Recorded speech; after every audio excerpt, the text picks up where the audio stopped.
আসসালামু আলাইকুম ওয়া রাহমাতুল্লাহি ওয়া বারাকাতুহু নাহমাদুহু ওয়া নুসাল্লি আলা রাসূলিহিল কারীম ক্বালা রাসূলুল্লাহ সাল্লাল্লাহু আলাইহি ওয়াসাল্লাম লাকিনু মাউতাকুম বিকাউলি লা ইলাহা ইল্লাল্লাহ আও কামা ক্বালা আলাইহিস সালাতু ওয়াসসালাম। সুপ্রিয় দর্শক মণ্ডলী, আল্লাহ রাব্বুল কারীম সূরাতুল মুলকের একেবারে শুরুতে আল্লাহ তাআলা আলোচনা করেছেন আল্লাযী খালাকাল মাউতা ওয়াল হায়াতা। আল্লাহ তাআলা হায়াত এবং মৌতকে সৃষ্টি করেছেন। হায়াতের আগে মৌতকে উল্লেখ করেছেন, তার মানে মৌতের এই বিষয়টি অধ্যায় অত্যন্ত গুরুত্বপূর্ণ। হায়াত থেকে মৌতের অধ্যায়ের গুরুত্ব অনেক অনেক বেশি। তাই তো আল্লাহ তাআলা হায়াতের আগে মৌতকে উল্লেখ করেছেন এবং পরে উল্লেখ করেছেন কার আমল উত্তম কারটা অনুত্তম তা জানার জন্য, বুঝার জন্য, পরীক্ষা করার জন্য।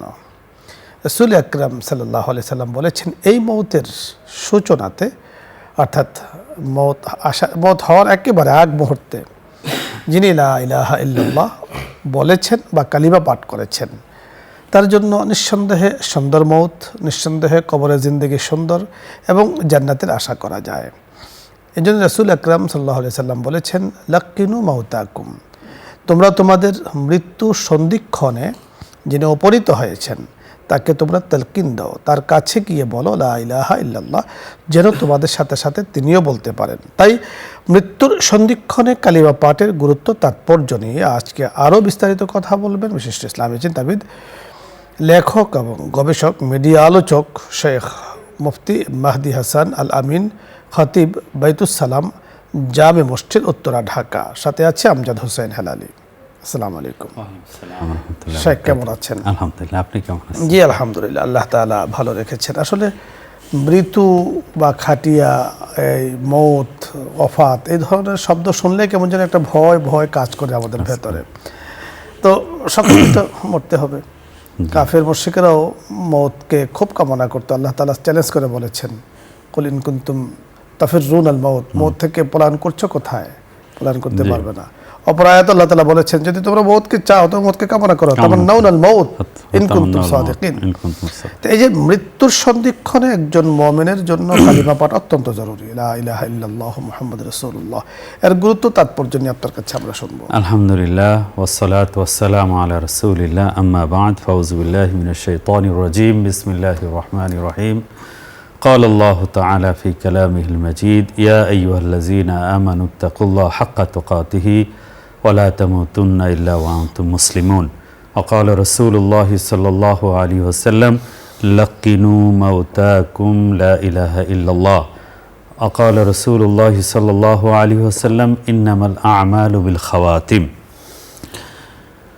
أو كما قال عليه الصلاة والسلام। আজকে আলহামদুলিল্লাহ অত্যন্ত সুন্দর একটি বিষয় এবং অত্যন্ত গুরুত্বপূর্ণ বিষয় আজকে আনা হয়েছে। আমি ধন্যবাদ জানাচ্ছি, কৃতজ্ঞতা প্রকাশ করছি দেশ বরেণ্য আলেম মুফতি জনাব আমজাদ হোসেন হেলালি সাহেব দামাত বরকাতুহুমকে, কৃতজ্ঞতা প্রকাশ করছি চ্যানেল নিউজ 24 কর্তৃপক্ষকে আজকে এই সুন্দর একটি বিষয় আনার জন্য। আসলে আমরা যত আমলই করি না কেন, যত ইসলাম এবং যত আমলই করি না কেন, যদি শেষ আমাদের কালিমার সাথে না হয়, ইমানের সাথে না হয়, তাহলে কোনো আমলই কার্যকর এবং গ্রহণযোগ্য হবে না, কাউন্ট হবে না, সব কিছুই বরবাদ হয়ে যাবে। যেমন নবী করিম সাল্লাল্লাহু আলাইহি ওয়াসাল্লাম বলেছেন, ইন্নামাল আমালু বিল খাওয়াতিম, মানুষের আমলের পরিণাম নির্ভর করে তার শেষ অবস্থার উপর, আল ইবরাতু বিল খাওয়াতিম। অতএব শেষ অবস্থাটা ইমানের সাথে মৃত্যু হওয়া অত্যন্ত গুরুত্বপূর্ণ। নবী করিম সাল্লাল্লাহু আলাইহি ওয়াসাল্লাম বলেছেন, মান ক্বালা লা ইলাহা ইল্লাল্লাহ ইনদা মাউতি দাখালাল জান্নাহ, বা এরকম বর্ণনা আছে মান কানা আখিরু কালামিহি লা ইলাহা ইল্লাল্লাহ দাখালাল জান্নাহ, যার শেষ বাক্য লা ইলাহা ইল্লাল্লাহ হবে, তাওহীদ হবে, আল্লাহর স্বীকারোক্তি হবে, সে জান্নাতে চলে যাবে, জান্নাতে প্রবেশ করবে। আর শয়তান যেহেতু আমাদেরকে জাহান্নামে নেওয়ার জন্য আমাদের সৃষ্টির শুরুতেই চ্যালেঞ্জ করে এসেছে, তার সর্বশক্তি দিয়ে সে চেষ্টা করে একজন মানুষকে বেঈমান করে মওত দেওয়ার জন্য, মৃত্যু করানোর জন্য। যে কারণে ওই শেষ সময়ে শয়তান এসে মানুষকে কি করে বিভিন্ন রকম সুরতে ধোঁকা দেয়। তাফসিরে কুরতুবীর একজন বড় লেখক, ওনার একটি গ্রন্থ আছে আত-তাযকিরাতু বি আহওয়ালিল মাউতা ওয়া উমুরিল আখিরা, এবং ইমাম গাজ্জালী রাহমাতুল্লাহি আলাইহি উনি দাকাইকুল আখবারে উল্লেখ করেছেন যে একজন মানুষ যখন মৃত্যু হয় ওই ব্যক্তির মৃত মা বাবার সুরত ধরে শয়তান আসে, এসে তাকে বলে যে আমরা মৃত্যুবরণ করে দেখেছি যে পরকাল সত্য না, পরকাল মিথ্যা, তোমরা বিশ্বাস করো না। তখন মানুষ তার মৃত মা বাবার কথা শুনে ধোঁকা খেয়ে যায় যে তারা তো মৃত্যুবরণ করে বলতেছে। হ্যাঁ, এরকম সুরত ধরে পর্যন্ত শয়তান মানুষকে ধোঁকা দেয় যে কিভাবে একজন মানুষকে বেঈমান করে মারা যায়। এই জন্য রাসূলুল্লাহ সাল্লাল্লাহু আলাইহি ওয়াসাল্লাম বলেছেন যে লাক্কিনু মাউতাকুম বিকাউলি লা ইলাহা ইল্লাল্লাহ, তোমরা তোমাদের মৃতদেরকে তাদের মৃত্যু সন্ধিক্ষণে লা ইলাহা ইল্লাল্লাহর তালকিন দাও। তবে বলা যাবে না এই লা ইলাহা ইল্লাল্লাহ বলো, কারণ সে কঠিন সময় পার করতেছে, তার বিরক্তির মধ্যে তিনি না বলে দিলে আরও বেশি বিপদ। এই জন্য তার সামনে লা ইলাহা ইল্লাল্লাহ উচ্চারণ করতে হবে। মৃত্যুর সময় নেককার মানুষগুলো সামনে থাকতে হবে, যারা চিল্লাফাল্লা করবে, কান্নাকাটি করবে, আবেগ ধরে রাখতে পারবে না, এমন ব্যক্তিরা যেন সামনে না থাকেন। আমাদের চেষ্টা থাকতে হবে আমাদের একজন ব্যক্তিকে যেন আমরা ঈমানের সাথে আল্লাহর কাছে পৌঁছে দিতে পারি। আমাদেরও আমল থাকতে হবে যেন লা ইলাহা ইল্লাল্লাহর সাথে বলতে পারি। এক্ষেত্রে একটা আমল হুজুর সাল্লাল্লাহু আলাইহি ওয়াসাল্লাম বলেছেন, নাসাই শরীফের হাদিস, যে এই দোয়াটি পড়লে মৃত্যুর সময় কালিমা নসিব হবে। সেটা হলো হুজুর সাল্লাল্লাহু আলাইহি ওয়াসাল্লাম বলেছেন, আউযু বিল্লাহি আইয়াতাখাব্বাতানিয়াশ শাইতানু ইনদাল মাউত, আউযু বিল্লাহি আইয়াতাখাব্বাতানিয়াশ শাইতানু ইনদাল মাউত। তাছাড়া আমল ও জিকিরের সাথে থাকলে ওই সময় আল্লাহর রহমত ইনশাআল্লাহ আমরা পেতে থাকবো। পাশাপাশি একটি আপনি বড় চমৎকার বলছিলেন। দর্শক মণ্ডলী, আল্লাহ রাব্বি কারীমের কাছে আমরা এই দোয়াই করছি, আউযু বিল্লাহি, আল্লাহ তাআলার কাছে আমরা চাই আইয়াতাখাব্বাতানিয়াশ শাইতান, শয়তান যেন আমাদেরকে আক্রমণ করতে না পারে, ওয়াসওয়াসা দিতে না পারে ইনদাল মাউত, মৌতের সময়। এই জন্য কবির ভাষায় বলতে হয়, জিস গড়ি সে নিকলে হে মেরে জান, কালিমায়ে তাওহীদ হো বিরদে জাবা। হে আল্লাহ, যেই সময় আমার জীবন থেকে, আমার বডি থেকে আমার রূহটা বের হয়ে যাবে, কালিমায়ে তাওহীদ, তাওহীদের কালিমা লা ইলাহা ইল্লাল্লাহ, একাত্মবাদের কালিমা লা ইলাহা ইল্লাল্লাহ মুহাম্মাদুর রাসূলুল্লাহ সাল্লাল্লাহু আলাইহি ওয়াসাল্লাম যেন বুরদে যাবা, আমার জবানে যেন চালু হয়, উচ্চারিত হয়। আল্লাহ তাআলার কাছে সে দোয়া করা আমরা প্রায় বলি, আল্লাহ আখিরি কালিমা যেন আমাদের শেষ হয় লা ইলাহা ইল্লাল্লাহ। এই জন্য রাসূল আকরাম সাল্লাল্লাহু আলাইহি ওয়াসাল্লাম বলেছেন যে মান ক্বালা লা ইলাহা ইল্লাল্লাহ দাখালাল জান্নাহ, জগতের বুকে যিনি লা ইলাহা ইল্লাল্লাহ বলেছেন, তার উপরে প্রতিষ্ঠিত ছিলেন, তা নিয়ে কবরে গিয়েছেন, ইন্তেকালের সময় তাও জবানে উচ্চারিত হয়েছে, তিনি জান্নাতে প্রবেশ করবেন। কালিমায়ে তাওহীদের, কালিমায়ে তাইয়্যিবার এত ফজিলত, এত তাৎপর্য, এত গুরুত্ব। দর্শক মণ্ডলী, আল্লাহ তাআলার কাছে এই জন্য সবসময় দোয়া করা, আল্লাহ দুনিয়াতে আমরা কেউ থাকতে পারবো না, থাকার কোনো সুযোগ নেই, কোনো কিছু দিয়েই দুনিয়াতে থাকা যাবে না। এক কথায় জগতের মাঝে সকল কিছুর আমরা আছি, এর একটা ওয়ারেন্টি বা গ্যারেন্টি আছে। আমরা যেখানে বসে আছি, যে জগতে বাস করছি, কিছু সময় আসবে, থাকবে। এই দুনিয়াটাও কিছু সময় আমরা আশা করছি কিছু আলামত আসবে, দুনিয়াটা কিছুদিন টিকে থাকবে, একসময় ধ্বংস হয়ে যাবে। কিন্তু আমার আপনার জীবনের কোনো গ্যারান্টি নেই, কোনো সিওরিটি নেই, কখন, কোন সময়, কোন মুহূর্তে মালাকুল মৌত চলে আসে, যেতেই হবে, হয়তোবা আগে এবং পরে। আরেকটি বিষয়, দুনিয়াতে আসার সিরিয়াল আছে, যাওয়ার কোনো সিরিয়াল নেই। বাবা এসেছেন, ওনার আগে দাদা এসেছেন, এর আগে পর দাদা এসেছেন, পরে আমি এসেছি, কিন্তু যাওয়ার কোনো সিরিয়াল নেই।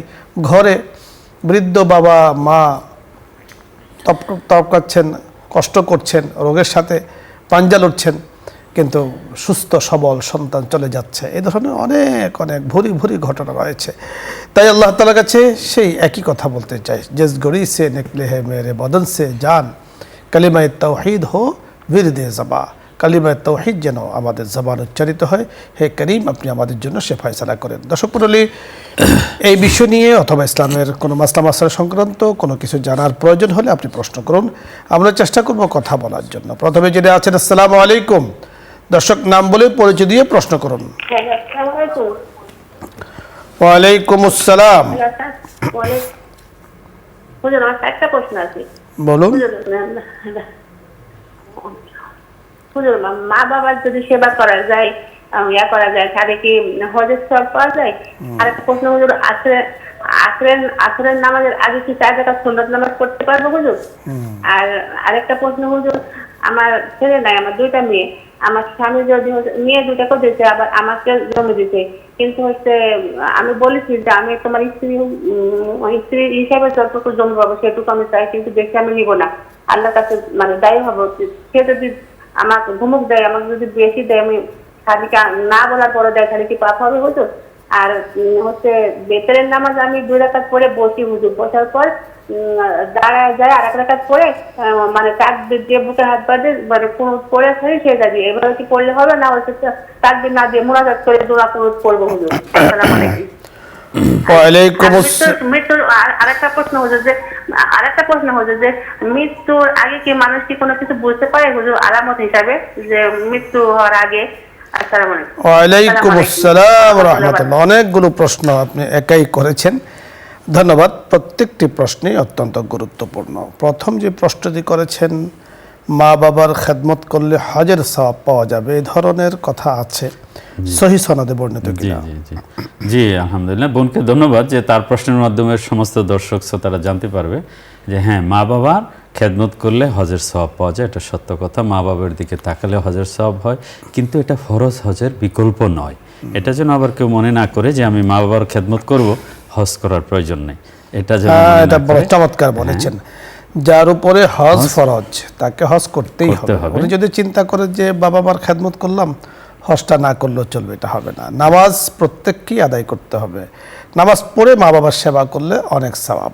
হজ যদি ফরজ হয়, মা বাবার খেদমত করে আপনি হজ করবেন, অনেক সওয়াব আল্লাহ খেদমতের মাধ্যমে এক্সট্রা হজের সওয়াব পেতে থাকবেন। আসরের নামাজের পূর্বে 4 রাকাত সুন্নতে জায়েদা আছে, এটা তো আছে, এটা সুন্নতে জায়েদা আছে, পড়বেন এবং অনেক সওয়াব। এটা পড়তে পারবেন না, পড়লে ভালো। পড়া তো যাবেই, আমরা বলবো পড়লে ভালো, এবং এটাকে আদতে পরিণত করা। কখনো যদি ছুটে যায় তারপরে সমস্যা নেই। আরেকটি প্রশ্ন করেছেন, আপনার স্বামী আপনাকে সম্পদ যদি কিছুটা বেশি দেয়, এতে কোনো সমস্যা আছে? হ্যাঁ, উনি চাচ্ছেন ওনার পাওনাটার দিনে বেশি যেন না দেয়। আসলে পাওনাটা তো সাব্যস্ত মৃত্যুর পর, স্বামী জীবিত থাকতে তার ইচ্ছা মতো তিনি দিতে পারেন। তবে বিষয়টা যেহেতু ওই বোনের 2টা মেয়ে, অন্য ছেলে নাই, এমনটা যেন না হয় যে অন্য ওয়ারিসরা টোটাল মাহরুম হয়। তাদেরকে প্রয়োজন পরিমাণ সেফটি পরিমাণ দিয়ে বাকি ওয়ারিসদের জন্য এখানে একটু কথা আছে, যেহেতু আপনি একটি কথা বলেছেন যে ওয়ারিসরা সম্পদের মালিক হবে ওনার স্বামীর ইন্তেকালের পরে। এখন তো সম্পদের মালিক উনি যা ইচ্ছা তাই করতে পারেন, মেয়েদেরকেও দিতে পারবেন, ছেলেদেরকেও আপনাকেও দিতে পারবেন। তবে এখানে ইন্তেকালের পরে শরীয়তের যে বিধান আছে সেই বিধান অনুযায়ী সম্পদ বন্টন করাই ভালো। এবং এখানে এই ধরনের মানসিকতা যেন না থাকে যে আমার ইন্তেকালের পরে আমার সম্পদ তো আমার ভাইয়েরা বোনেরা পেয়ে যাবে, তা আমি এখন মেয়েদেরকে শেষ করে দিই, এটা ঠিক নয়। হ্যাঁ, কিছু বেশি যদি উনি আপনাকে দিতে চান তাতে কোনো সমস্যা নেই, সম্পদের মালিক তো উনি দিতে পারবেন। মনে রাখবেন, ওয়ারিসরা সম্পদের মালিক হয় ব্যক্তির ইন্তেকালের পরে, আগে নয়। এই কথাটা বুঝতে হবে। অনেকে আগেই টানাটানি শুরু করে যে তোমার তো ছেলে নেই, ওই ওয়ারিস যারা হবে তারাও তো আগে মরে যেতে পারে। অনেক সময় দেখা যায় তোমার তো কোনো ছেলে নেই, তো তোমাদের সম্পদ মালিক তো আমরাই, তুমি কেন খামাখাই করছো? এটা নেগেটিভ ফলো হয়, আগে দেওয়ার ফলে সন্তানদের সাথে মনোমালিন্য অনেক খারাপ কিছু হতে পারে। ভেতরের নামাজ যেভাবে উনি পড়ে, বুঝতে পেরেছেন? হ্যাঁ, যে আমরা যেভাবে পড়ি এটা হাদিস দ্বারা সঠিক পদ্ধতি আপনি পড়ছেন, ঠিকই আছে। অন্য আরেকটা পদ্ধতি আছে, সেটাও কেউ পড়ে, সেটা তারা পড়ুক, আপনি রাইট পদ্ধতিতে আছেন। আপনি মোনাজাত করছেন কখন? আপনি যদি হানাফি মাযহাব অনুযায়ী আপনার নামাজগুলো পড়েন, আপনি ওই মাযহাব অনুযায়ী চলেন, তাহলে হানাফি মাযহাবের ভেতরের নামাজের মাঝখানে কোনো দোয়া নেই, অর্থাৎ মোনাজাত নেই। আমরা যেটা দোয়া কোন এটাও দোয়া, বাট হাত তোলা নেই। আপনি 2 রাকাত পড়ছেন, দাঁড়িয়ে আত্তাহিয়াতু পড়েছেন, দাঁড়িয়েছেন, সূরা পড়েছেন, সূরা ফাতিহা পড়েছেন, সঙ্গে সূরা মিলিয়েছেন, আল্লাহু আকবার বলে দোয়া কুনুত পড়ছেন, বাস জাস্ট এতটুকু। আমরা এভাবে পড়ি। আমার অন্য সুরতও আছে, অনেকে 2 রাকাত পড়ে আবার মুনাজাত করে, সেটা আছে। আপনি যদি হানাফি মাযহাব অনুসারী হন তাহলে এইভাবে আপনি নামাজ পড়বেন। মৃত্যুর কোনো আলামত আছে কিনা, বোঝার কোনো লক্ষণ আছে কিনা? হ্যাঁ, মৃত্যুর তো আলামত আছে। ভাই বলতেছে যিনি মৃত্যুবরণ করেন তিনি বুঝতে পারেন কিনা। অনেক সময় নেককারা বুঝতে পারেন, বলতে পারেন। আমার দাদিরই একটা কথা বলতে পারবো, যে এক বৃহস্পতিবারে আমার আব্বা অন্যরা কান্নাকাটি করতেছে মৃত্যুর অবস্থা। উনি বলছে না, আমি আজকে তো মারা যাব না, আমি আগামী বৃহস্পতিবারের পরের বৃহস্পতিবারে মারা যাব। রাইট, সে সময় তিনি মারা গেছেন। কেউ বলতে পারেন, অনেক সময় বলতে পারেন, আমি কিন্তু হযরতে ইয়াকুব আলাইহিস সালাম সম্পর্কে একটি ঘটনা আছে। আজরাইল আলাইহিস সালামকে উনি বলেছিলেন যে আমি যখন দুনিয়া থেকে চলে যাব আর আগে আপনি আমাকে কিছু লক্ষণ বলে দিয়েন যেন আমি ভালোভাবে প্রস্তুত। আসলে তো উনি তো নবী ছিলেন অন্যদের জন্য মূলত। তো ঠিক মওতের পূর্ব মুহূর্তেই আজরাইল এসে সালাম দিয়েছেন নবীর কাছে, বলছেন তো উনি বলেছেন আপনাকে না বললাম যে আপনি আমাকে কিছু আলামত বলবেন আমি যেন প্রস্তুতি নিতে পারি।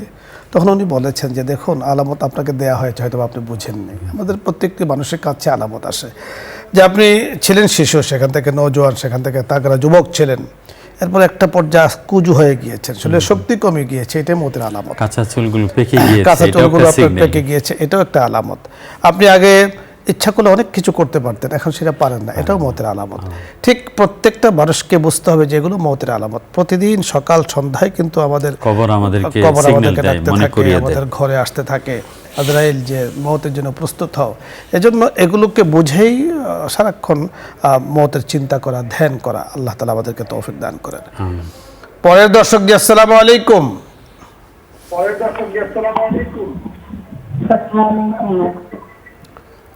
ওয়ালাইকুম আসসালাম। প্রশ্ন বলুন। আমার দুইটা প্রশ্ন। বলুন। এই যে এখানে বললেন হানাফি আর আহলে হাদিস, এটা তো কিছু বুঝি না আমরা, যেগুলো সহি শুদ্ধ ভাবে শুনি, অনেক অনুষ্ঠানে দেখি, সেভাবে তো নামাজ পড়ি। তো নামাজ তো সেভাবে দেখুন চমৎকার আপনি একটি বিষয় বুঝতে পেরেছেন। আরেকটি প্রশ্ন হুজুর, বলুন। কিছু মনে না করেন হুজুর, আপনার ব্যক্তিগত নাম্বারটা একটু দিবেন? ধন্যবাদ আপনাকে। প্রথম হলো নামাজের যে বিষয়টি আপনি জানতে চেয়েছেন, যে আমরা বিভিন্ন অনুষ্ঠানে দেখে নামাজ পড়ি। আসলে নামাজ শিক্ষাটা এটা অনেক কিছু নির্ভর করে। আমরা কিন্তু ছোটবেলায় নামাজ পড়েছি, আমরা নামাজ শিখেছি, আমরা মক্তব থেকে শিখেছি, এবং আমাদেরকে আসলে ছোটবেলায় মক্তবের হুজুর যেভাবে শিখিয়েছেন ওইটাই কিন্তু অনেক ফলপ্রসূ। এখন বর্তমান মিডিয়ার যুগ, আপনি যদি আলেম না হয়ে থাকেন, আপনি যদি একটা পর্যায়ে ইসলামিক জ্ঞান অর্জন না করে থাকেন, তাহলে অনেক কিছু আপনি বুঝবেন না। না বোঝার কারণে কখনো এটা, কখনো এই হাদিসের উপর আমল হবে, কখনো হাদিসের উপর আমল হবে। আসলে আপনি একটা পর্যায়ে নিজেকে হারিয়ে ফেলবেন, বিভ্রান্তির শিকার হয়ে যেতে পারেন। এজন্য আগে আপনি ঠিক করুন আপনি যে মাযহাব অনুসরণ করছেন, হানাফি মাযহাব, এবং বিতরের নামাজের যে কথাটি আমরা বলেছি, আশা করছি আপনি এটা শুনবেন বা বুঝতে পারবেন। আরেকটি বিষয় আপনি বলেছেন যে ব্যক্তিগত নাম্বার আসলে সাধারণত আমি কাউকে দেই না। আমাদের এখানে আনুষ্ঠানিক যে কথাগুলো হয়, অনুষ্ঠানের এখান থেকে নাম্বার দেওয়া হয়। এই নাম্বারটা আলহামদুলিল্লাহ আমাদের দর্শকদের মাঝে অনেকেরই মুখস্থ করা আছে, ওনারা মুখস্থ করে নিয়েছেন। নিজের নাম্বার কিন্তু মুখস্থ নেই। নিউজ 24 ইসলাম আমরা এই নাম্বারটা ওনাদের মুখস্থ আছে। কখনো দেখা যায় নাম্বার যদি কোনো কারণে আমরা ফায়ার নাও করি, তারপরেও প্রশ্ন অনবরত আসতে থাকে। আপনি এই নাম্বারটি মুখস্থ করে নিন, ইনশাআল্লাহ আপনাকে ফায়দা দিবে। আপনি প্রশ্ন প্রয়োজন হলে এখান থেকে আপনি মাসলা মাসা জানতে পারবেন। পরের দর্শক জি, আসসালামু আলাইকুম রাহমাতুল্লাহ।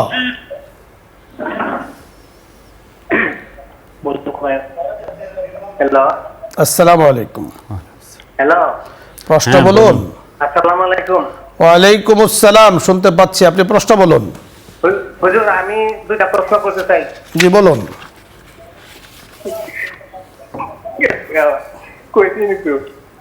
প্রশ্ন বলুন।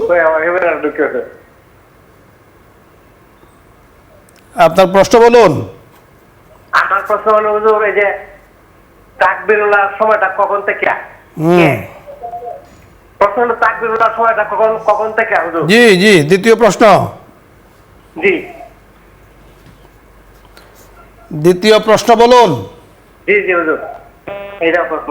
আরেকটা হচ্ছে প্রস্রাবের ব্যাপারে, এই যে অনেকেই বলে 40 কদম হাঁটার পরে এই পানি ব্যবহার করলে হয়, এটা কি সঠিক? জি ধন্যবাদ, আমরা বুঝতে পেরেছি। দুটো প্রশ্নই গুরুত্বপূর্ণ। জি, প্রথম প্রশ্ন, তাকবীরুল্লাহর সময়টা কখন? জি, তাকবীরুল্লাহর তিনটা আছে, মতামত আছে। সেটা হলো তাকবীরুল্লাহ প্রথম যখন ইমাম সাহেব তাকবীর বলবেন তার পরপরই তাকবীর বলা, কেরাত শুরু করার আগ পর্যন্ত প্রথম তাকবীরুল্লাহ। আরেকটা মতামত আছে সূরা ফাতিহা শেষ করার আগ পর্যন্ত সে তাকবীরুল্লাহর সওয়াব পাবে। আরেকটি তৃতীয় মত আছে যে পরবর্তী তাকবীর অর্থাৎ রুকুতে যাওয়ার আগে যুকুর তাকবীরের আগ পর্যন্ত সে শামিল হলে তাকবীরুল্লাহর সওয়াব পেয়ে যাবে। অর্থাৎ তাকবীরুল্লাহর সওয়াব তিনি তিন সূরতের আমরা বলবো যে 3 সুরতের মধ্যে প্রথম সুরতটা আমরা উত্তম, গ্রহণ হ্যাঁ, করতে গ্রহণ চেষ্টা করব, করব, এটাই হলো উত্তম। 40 কদম ইস্তিনজার পরে 40 কদম হেঁটে পানি ব্যবহার করলে নাকি ভালো হয়। এটা সবার ক্ষেত্রে সমানভাবে প্রযোজ্য না। কেউ যদি বয়স্ক হয়, বৃদ্ধ হয়, তার পেশাব ঝরার মানে ওয়াসওয়াসা থাকে, সে তার ব্যক্তিগত প্র্যাকটিস অনুযায়ী করতে পারে, কিন্তু সবার জন্য 40 কদম হাঁটতে হবে এমন কোনো বিষয় না। আসলে মানে পেশাব পরবর্তী না পরে বিষয়টা নিশ্চিত হওয়াই হলো এটা হলো মৌলিক বিষয়। ইউরিন ত্যাগ আপনি করছেন এখন, সেখানে যদি মানে খুব বারবার ঝরে, একটা কথা আমাদের মনে রাখতে হবে, ডাক্তাররা যে বিষয়টা বলে থাকেন যে 50 ঊর্ধ্ব মানুষের বয়স যখন হয়ে যায় তখন স্বাভাবিক কারণেই আমাদের শরীরের দেহের যেই কি বলে কাঠামোগুলো আছে, ইঞ্জিনগুলো আছে, নিয়ন্ত্রণগুলো আছে, এগুলো আস্তে আস্তে লোপ পেতে থাকে, কমতে থাকে। তো সেখানে আপনাকে অনেক কিছু হজম করতে হবে। মনের ওয়াসওয়াসা অনেক খারাপ জিনিস। অনেক সময় মনে হচ্ছে যে 1 কদম 2 কদম আমার প্রস্রাব জুড়তেছে, আসলে কিছুই না। তো এই জন্য 40 কদম বিষয় না, বিষয়টা হলো পরিষ্কার পরিচ্ছন্নতা। প্রয়োজনে আপনি পানি ব্যবহার করুন, টিস্যু ব্যবহার করুন, প্রয়োজনে আপনি একটু হাঁটাহাঁটি করুন। আপনার কলবি ইতমিনান যখন হবে যে আমি এখন পরিচ্ছন্ন, বাস আলহামদুলিল্লাহ। শাইখ ধন্যবাদ আপনাকে, দর্শক মণ্ডলী আপনাদের সকলকে ধন্যবাদ জানাচ্ছি আজকের এই সুন্দর চমৎকার আয়োজনে। আমরা দোয়া করছি আমাদের সকলের জন্য, বিশেষ করে আমাদের সকলের পক্ষ থেকে রহমতে আলম সাল্লাল্লাহু আলাইহি ওয়াসাল্লাম, রাসূল আকরাম সাল্লাল্লাহু আলাইহি ওয়াসাল্লাম এই মাসে আগমন করেছেন। আজকে রবিউল আউয়াল মাসের 1ম তারিখ আগমন করে দুনিয়াকে উজালা করেছেন, অন্ধকারাচ্ছন্ন এই দুনিয়াটাকে আল্লাহ রাসূল সাল্লাল্লাহু আলাইহি ওয়াসাল্লাম এসে হকের আলো দ্বারা, শরীয়তের আলো দ্বারা, তাওহীদের আলো দ্বারা ভরপুর করে দিয়েছেন। আমাদের সকলের পক্ষ থেকে রাসূলের রওজা মোবারকে সালাতু সালাম প্রেরণ করছে লক্ষ কোটি। আল্লাহ তাআলা যেন আমাদেরকে কবুল করেন, রাসূলের শাফাত আমাদের জন্য ফয়সালা করেন, আমিন ইয়া রাব্বাল আলামিন। দোয়া হচ্ছে দুরূদ ইস্তিগফার পড়ি, আল্লাহুম্মা সাল্লি আলা। জি মুহতারাম, দোয়া করে দিন। اللهم آمين. اللهم أنت السلام ومنك السلام، تباركت يا ذا الجلال والإكرام. ربنا ظلمنا أنفسنا وإن لم تغفر لنا وترحمنا لنكونن من الخاسرين. ربنا لا تزغ قلوبنا بعد إذ هديتنا وهب لنا من لدنك رحمة إنك أنت الوهاب. يا رب العالمين. ইসলামী কিছু কথা, প্রশ্ন উত্তর আলোচনার পরে তোমার দরবারে আমরা হাত তুলেছি। আল্লাহ, আমাদের সাথে আমাদের শ্রোতা ভাই বোনেরা যারা হাত তুলেছেন, আল্লাহ তুমি আমাদের সকলের দোয়াকে কবুল ও মঞ্জুর করে নাও। ইয়া রাব্বাল আলামিন, ইসলাম ও আমরা এই অনুষ্ঠানকে কবুল করে নাও। এই ইসলাম ও আমরা এই অনুষ্ঠানের মাধ্যমে সারা দেশে বিদেশে মানুষ অনেক উপকৃত হয়। আল্লাহ, জীবন ঘনিষ্ঠ ইসলামী জিজ্ঞাসাগুলো তারা সরাসরি জানতে পারে। এত সুন্দর একটি অনুষ্ঠান যারা করেছেন, নিউজ 24 কর্তৃপক্ষ, তার চেয়ারম্যান এবং অন্যান্য যারা সংশ্লিষ্ট আছেন, সকলকে আল্লাহ আপনি এর উত্তম জাযা খায়ের দুনিয়া আখিরাতে আল্লাহ দান করেন। আল্লাহ, বসুন্ধরা কর্তৃপক্ষ, আল্লাহ চেয়ারম্যান সাহেব সহ যারা তার ফ্যামিলি আছেন, আল্লাহ তাদেরকে দুনিয়া আখিরাতে আফিয়ত দান করেন। শত্রুরা থেকে, হিংসুকের হিংসা থেকে আল্লাহ আপনি তাদেরকে হেফাজত করেন, তাদের সকল প্রতিষ্ঠানগুলো হেফাজত করেন। আল্লাহ নিউজ 24 শহর সকল প্রতিষ্ঠানকে আল্লাহ আপনি দিন দিন তরক্কি উন্নতি দান করেন। আল্লাহ আমাদের প্রত্যেকের দিনই জিন্দিগির মধ্যে আল্লাহ বরকত দান করেন। ঈমানের সাথে আল্লাহ আমাদেরকে মওত দান করিয়েন। সুবহান রাব্বিকা রাব্বিল ইজ্জাতি আম্মা ইয়াসিফুন ওয়া সালামুন আলাল মুরসালিন ওয়া জাআল আখিরা কালিমাতিনা ইনদাল মাউতি লা ইলাহা ইল্লাল্লাহু মুহাম্মাদুর রাসূলুল্লাহ।